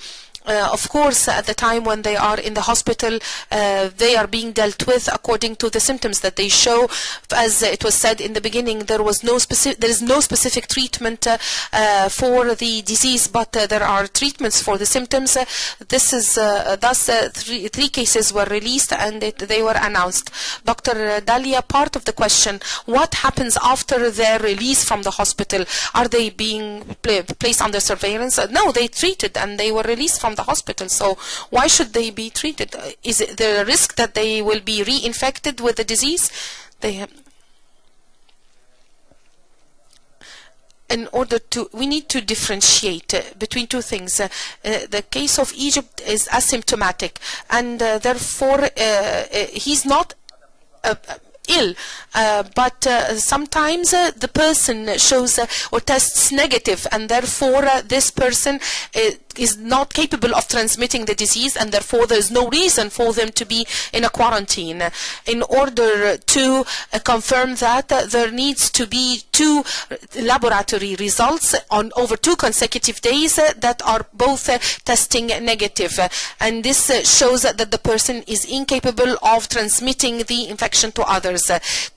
In fact, being cured of the symptoms means that this person is cured, because currently we are treating the symptoms, we are not treating the disease. There's no treatment for COVID-19 currently. And the cure means that the person has tested negative for 2 consecutive laboratory tests over 2 consecutive days. Can there be reinfection? We tell you the truth. This is under study. Whenever a person is infected with a disease, this person becomes immune to that disease naturally. But this period of immunity could last for maybe a few days or a few weeks. There are current studies that are being undertaken and conducted in order to show or to see whether this is going, the risk of reinfection. I'd like to confirm something, that this is an influenza-like illness. It is just like a common flu, and when you treat the symptoms and you are cured of them, this doesn't mean that you cannot contract the disease again. The most important thing that we should think about is preventative measures, such as hand hygiene, such as the sneezing protocol, such as staying away from those who are showing symptoms. These are the measures that we should undertake nowadays in order to make sure that we protect ourselves not to contract the virus or not to be reinfected with it should we have had it. Thank you. Muhammad Ataya from the Russian Sputnik agency. I wanted to know if there are any factors that increase the risk of contracting coronavirus, and I'd like to know which are the two countries that don't have the capacity of testing the virus so far. Dr. Abdi or Dr. Amgad? Who would like to respond to the question? I'd like to start with the two countries. It is not necessary to mention the names of the two countries, but they are under conflict and emergency, and in order to have appropriate laboratories, we should have appropriate infrastructure. And as we said in the beginning, that the WHO has been cooperating with countries in the region to improve their capacities and to improve their infrastructures. But as we all know, that our region has been subject to many catastrophes, whether man-made or natural. In order to have the capacity, there needs to be the important infrastructures. We can't have so this is why we don't have the kind of laboratories, and Egypt is not one of them, definitely. We're talking about 2 countries out of 22.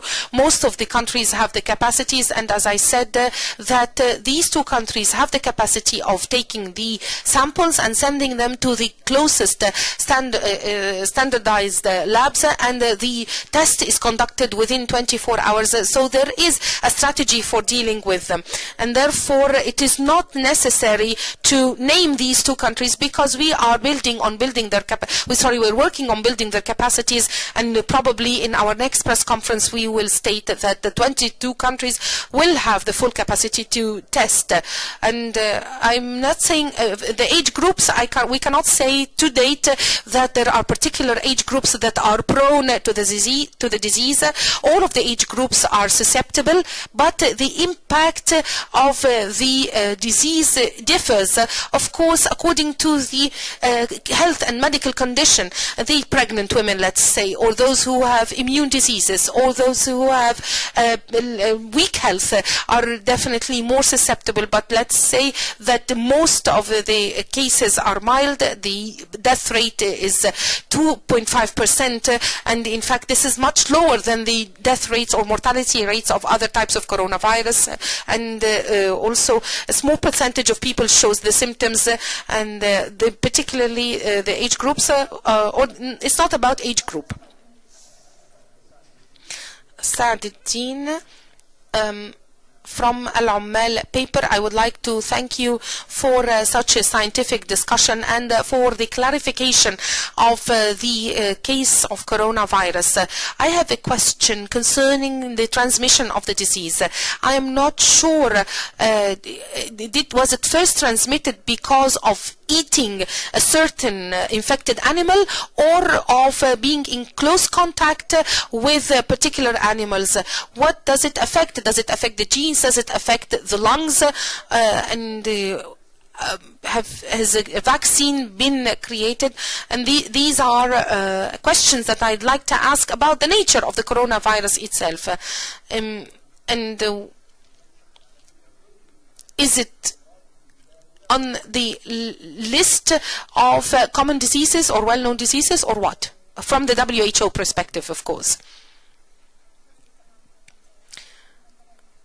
أنا الحقيقة ما سمعتش نص. I'm sorry, I haven't heard your first part of the question. The transmission of the disease, did it take place through eating an animal that was infected or getting in close contact with infected animals. Up to date, let me tell you that coronavirus is one type of coronaviruses. There are some types that infect animals only, and some types infect human beings. Currently, what we see is that the Middle East coronavirus is and SARS also. These are two types of coronaviruses that have been transmitted from animals to human beings. What we see is a new strain of a coronavirus. It is part of the family of the coronavirus, and according to the information that we have to date, is that this virus is zoonotic from a particular species of bats. It is believed also that should have been an intermediary, i.e. some animal that has to which the virus has been transmitted from the bat, and then it was transmitted to the human being, and then the source, the most likely source of this virus is animals, particularly bats, and currently we are conducting research in order to identify the intermediary that transmitted the disease from the bat to the human being. Dr. John has an important clarification that should be heard, please. We'd like to say once again that what you are saying should be accurate, please. And you are the ones who would be responsible for sending reassuring messages and for keeping people away from panic and fear. Egypt is said now, Egypt now is free of corona, and the foreign citizen was tested negative for corona. Please be accurate about what you say. Yes, he tested negative. He was asymptomatic. He tested negative, but the case still remains under surveillance and monitoring until the end of the quarantine and isolation period, while ensuring the quality of the laboratory tests conducted at the time and during the time of isolation and quarantine. This is what should be said, and this is what we have said. So this means that we have to transfer the information and disseminate the information correctly and accurately. This is what I wanted to clarify, because once we said that he tested negative, it was said that Egypt is free. No, and this case will remain under monitoring and surveillance until the end of the quarantine period. Dr. Amgad had an addition. We're talking about the transmission of the disease through food. Up to now, as Dr. Dalia had said, we don't know which animal in particular was responsible for the transmission of the disease, but we say that the virus is weak vis-a-vis temperature. So there is no fear whatsoever concerning cooked food, well-cooked food, and there is no reason to put a ban on the importation of certain types of food. Eggs or dairy products or any types of food are safe once they are cooked and once they've been subjected to high temperatures. And this is something that I wanted to clarify, because this has been circulating around social media, where there is warning about taking or eating particular food. All cooked food at high temperatures is safe. I wanted to ask, have we reached any vaccine? This question was answered. I'm sorry. The gentleman. Abdullah Abu Dif, Al-Qahira 24, Cairo 24. I wanted to ask about China having announced that there are two cases that were announced positive after having returned from Egypt. I just wanted to inquire about that. And this reminds us of the quarantine procedures in Cairo. Do we need any particular technical support that make us unable, that would help us able to become able to detect the disease once a person is infected? Thank you for the question. this information is still subject to investigation, and we have not yet confirmed that there are 2 cases of confirmed infection with the disease going from Cairo to China. According to the IHR, this information usually is or should be under investigation within a limited period of time in order to dispel any misconceptions. So this information was sent to the IHR officer in Egypt, and now this information is under investigation. As for the exit tests or any other technical support that should be given, I want to say that the procedures that are undertaken in the Egyptian ports comply with the IHR and guidelines with respect to the use of equipment, supplies, or kits to deal with the cases that could be infected with diseases that are not necessarily communicable diseases. Up to now, there is no recommendation by the WHO for testing upon exit. Therefore, most of the countries around the world do not implement this particular requirement. Testing upon exit is usually something that is required of Chinese passengers because it is the country where it has the most or the highest number of cases, and usually the person who is suspected would be prevented from traveling until the period of quarantine or isolation lapses. But I would like to assure you that the procedures in place in Egypt are sufficient. The surveillance system in the country is very important in order to detect any suspected cases. I'm Dr. Karima Ashami, and I am a professor at Al-Mansoura University. I would like to thank the WHO for the effort, the commendable effort that it exerts, and it is support for the Egyptian government since the virus was detected in China. I usually feel afraid and worried because some of the people do not yet know anything about the new coronavirus. Therefore, we need also to understand that there are some simple procedures such as hand hygiene or cough or sneezing. Some people still cough and sneeze without any precautions, and I'm afraid that the lack of these simple manners could help in spreading the virus. I heard that the viability of that virus in the outside environment, in dry areas, would be for 3 hours, and in moist surroundings it would be 3 days. And I found also some sources that indicate that it remains viable for 6 days. So I am not really sure what to be reassured by. I want to ask you, would washing hands with water and soap be sufficient to kill the virus, or is it heating and boiling? And then I have another question. Has the virus been isolated from stools? Because this means that, or this would mean that it could be digestive also. The source of transmission could be digestive. Who would like to answer the question?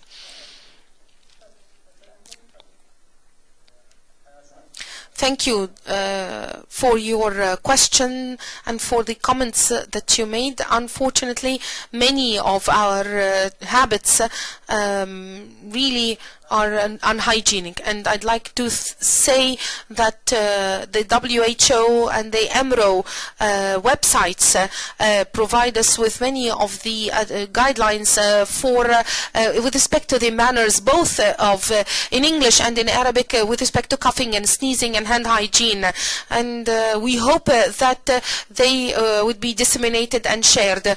And unfortunately, they do not get shared as quickly as misinformation information, but we hope that this would be the role of the media now today. We also like to mention that several research is being currently conducted on this new coronavirus or COVID-19, and there would be publication. Up to now, it is difficult to provide a scientific fact.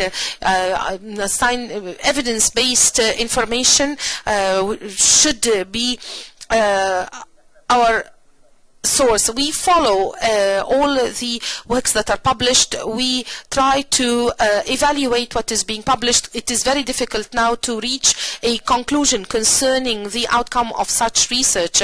We need to be cautious with our statements, but up to now we know very well that close contact is the main cause of transmission through respiratory excretions and through respiratory means.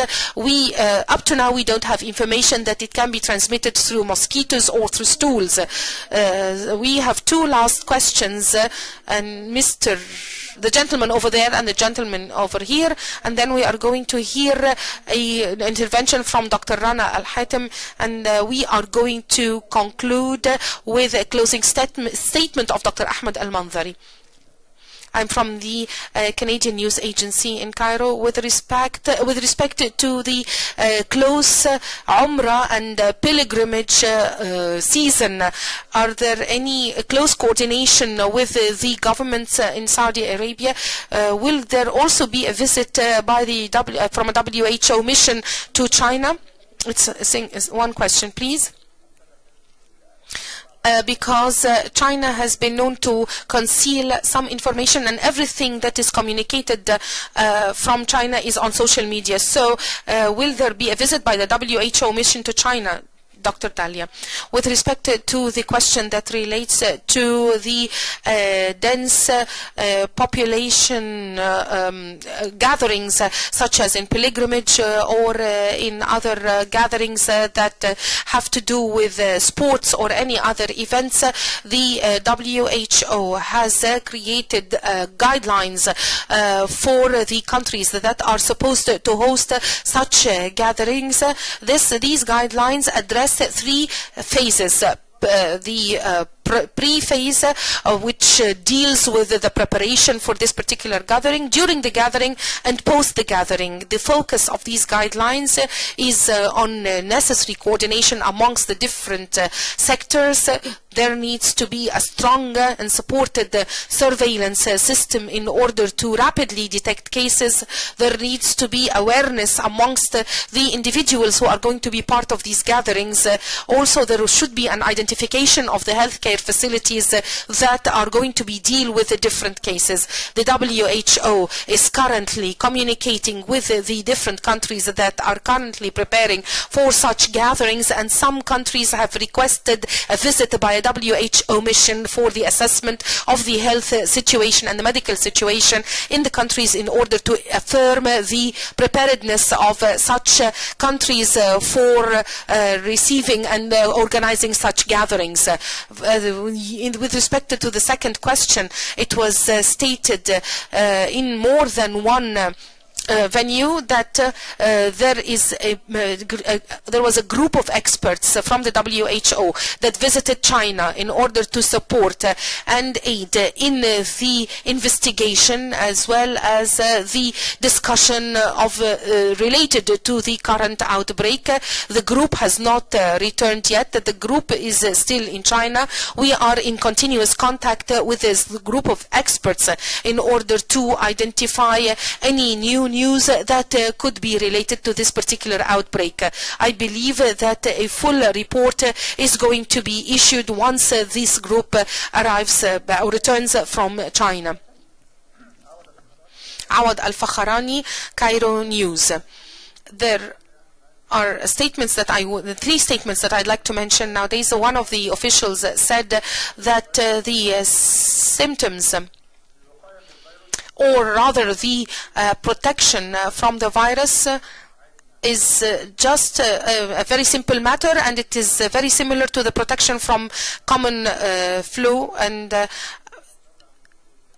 another statement that this virus was the result of biological warfare, and this question was said by the moderator. What about the masks? The third statement, what about the masks in the pharmacies, the availability in the pharmacies? With respect to the symptoms, yes, the symptoms could be similar to the common flu. And we would like here to say that we should be vigilant. And the fact that it is similar to the common flu, it doesn't mean that such symptoms are mild or symptom, but we need to be aware, and therefore any person who fulfills the definition of the coronavirus, we know, as we said, the person could be suspected if this person was in close contact with the person infected with coronavirus, or who has just arrived from a country that where there are confirmed cases. These are the two cases where we could suspect the coronavirus. And also, I'd like to say that it has similar symptoms and similar precautionary measures with respect to all respiratory diseases, in terms of the cough protocol or the sneezing protocol, which protect us not only from the coronavirus, but from all types of respiratory diseases, and particularly also the hand hygiene protocol as well. What the last question? What was the last statement? Masks. Yes. To save time, not everybody is required to wear masks at all times.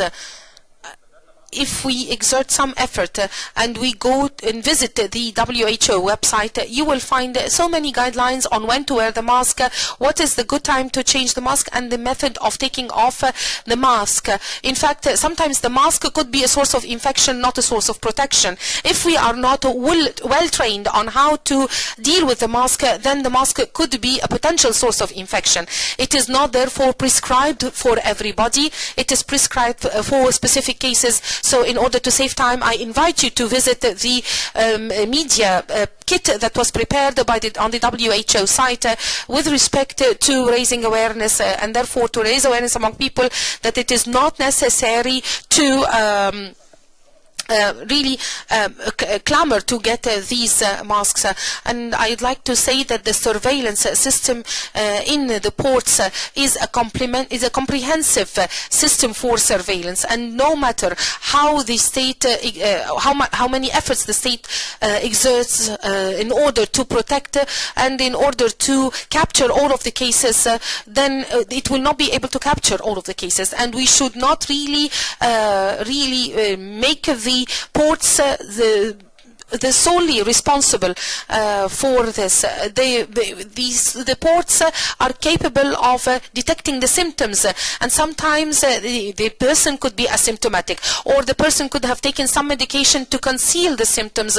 Therefore, what we do as WHO, we try to strengthen their capacity for surveillance, but please let us not blame them and let us not accuse them of not doing their work every time we detect a case. I'd like to say here that we have prepared cards that carry a QR code. This QR code takes you directly to the WHO website, where you will find a wealth of material and information, as well as guidelines which are related to COVID-19. Last question with the lady over there.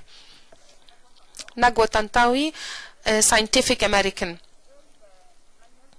The question is, if we have a case that is confirmed, this case is going to be isolated. What about the treatment? Of course, the person is isolated for fear of transmission, but what about treatment? What happens to a person that is taking antivirus treatment or medication for other viruses? Could they be more susceptible for contracting the coronavirus? With respect to the first question about the persons that are isolated, once again, this depends. There are persons who are identified as having contacted the virus through the tracking of the persons in close contact. If they show, they could be asymptomatic. If they show show symptoms, they need to be taken to hospitals, or there needs to be treatment that is prescribed for the specific symptoms. I want to reiterate here that we do not have a treatment for the disease, but a treatment for the symptoms. If there is a treatment, if there are no symptoms, there's not going to be any treatment, and they are going to be tracked for 14 days, so that should they manifest particular symptoms later on, then we will deal with them. As for the second part of your question, and I think this was mentioned in the beginning, there is no treatment. The antivirus treatments that are used for other viruses could support in the treatment of the coronavirus, but the clinical experiments are trying to reach the appropriate treatment, and it is possible that currently some of the treatments that exist today could be proven efficient with the coronavirus, but this is not proven yet. Dr. Rana Haji, it's my pleasure to present you. She's the program director in the WHO, and she will shed light through her briefing on this topic.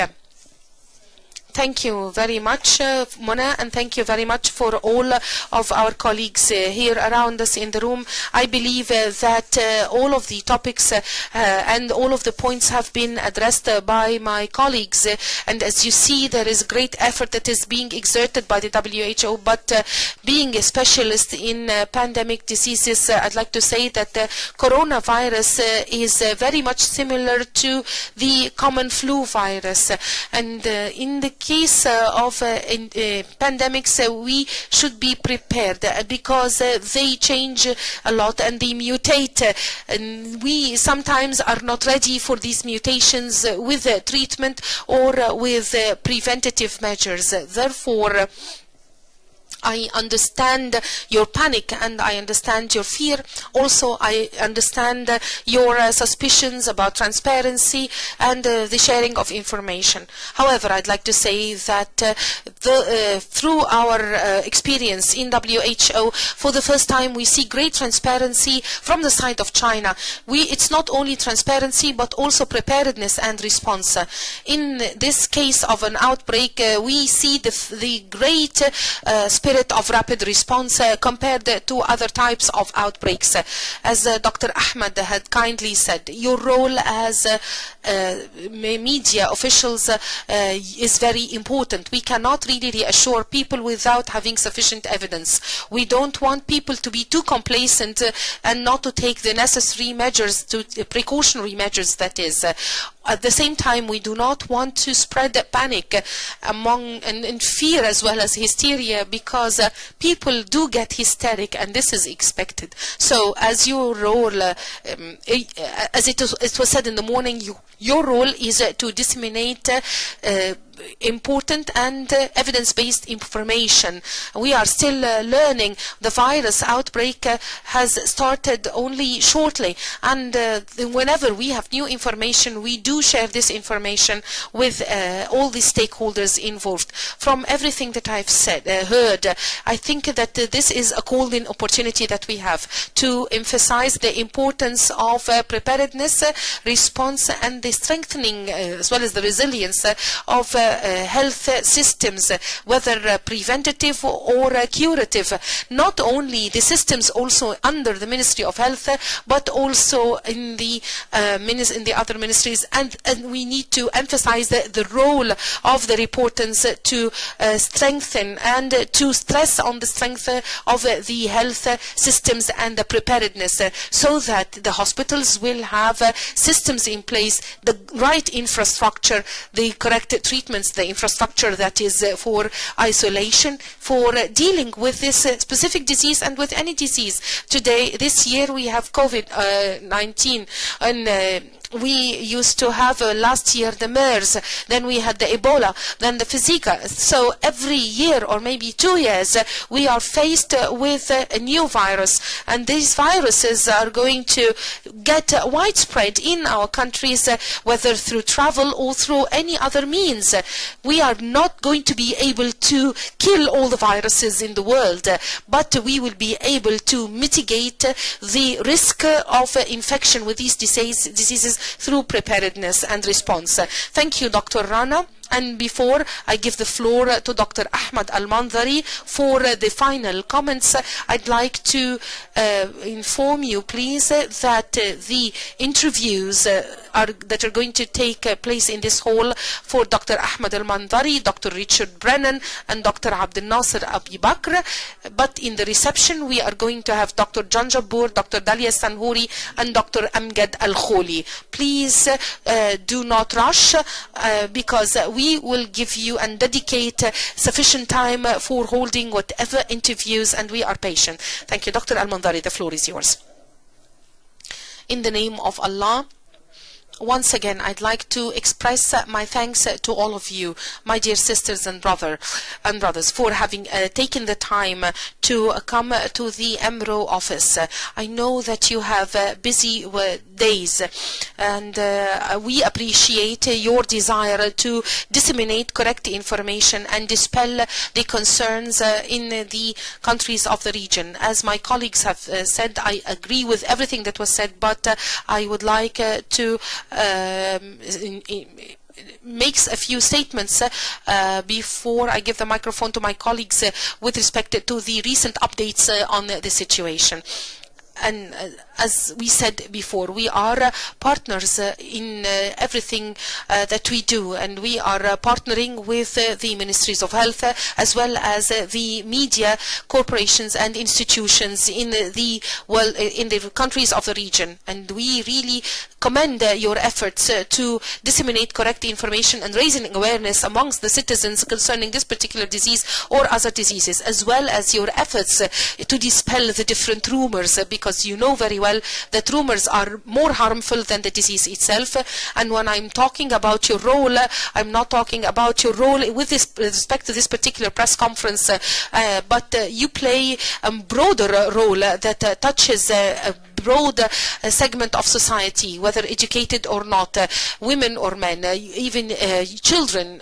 So it is important that to note that your role touches all of the walks of life. Just like this outbreak of communicable disease or non-communicable diseases that could really be more fatal compared to this disease. When we check the statistics, we will find that this particular outbreak led to the loss of 1,800 lives. But with the cardiovascular diseases, diabetes, hypertension, car accidents, smoking diseases are all diseases that kill maybe hundreds of thousands or millions of individuals on an annual basis, while we focus on specific diseases only. So it is an important role that you play when you talk about all our aspects of life. And as the Director General had stated, Dr. Tadros, in one of his statements, we are now working together to not only fight the disease itself, but to also fight the rumors and misinformation that can sometimes be more dangerous than the disease itself. And I say that there is not, if we have even a most reliable source, it's still also, unless we have a most reliable source, then please refrain from making this or saying or using the information. We are seeing a lot of misinformation that is being shared that is not only correct, but can have deadly consequences to people's health.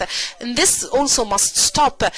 Taking medicines or herbs could be taken that would be harmful to the kidneys or to the liver, which could cause harm again more than support. And we are working closely with health workers, also with schools, with communities, to make sure that the facts are shared so that people are educated on how to protect themselves and their families in the correct manner. And I received a message from a lady colleague here whose son is attending a private, an international school here in Egypt. And this message was devised by the school, and it is written so professionally, which shows the strength of the education and the strength of the school that is keen on the health of the children. The school had sent a message to the families indicating to them how to deal with the disease, the communication with the Ministries of Health and the Ministry of Education, as well as the communication with the WHO, as well as the procedures that were taken by the school in order to protect the children, in addition to all of the measures that could be undertaken by the children themselves in order to protect themselves, and the role of the families in this part of particular protection. I've just received this message now. So this kind of communication is very important, and may you be rewarded for all of your efforts. I urge you to check any rumors or information. As our colleagues have said, should you have any question, the EMRO website or the headquarters website is full of correct information that is accessible to everybody in English and in Arabic and in other languages as well. The links are available, and as our colleague Mona had said, you are going to receive a flash memory that includes all of these links and all of such information. And please also refer back to the Ministries of Health without being suspicious that the ministry is not being transparent or is concealing information, because God willing, this is not the case.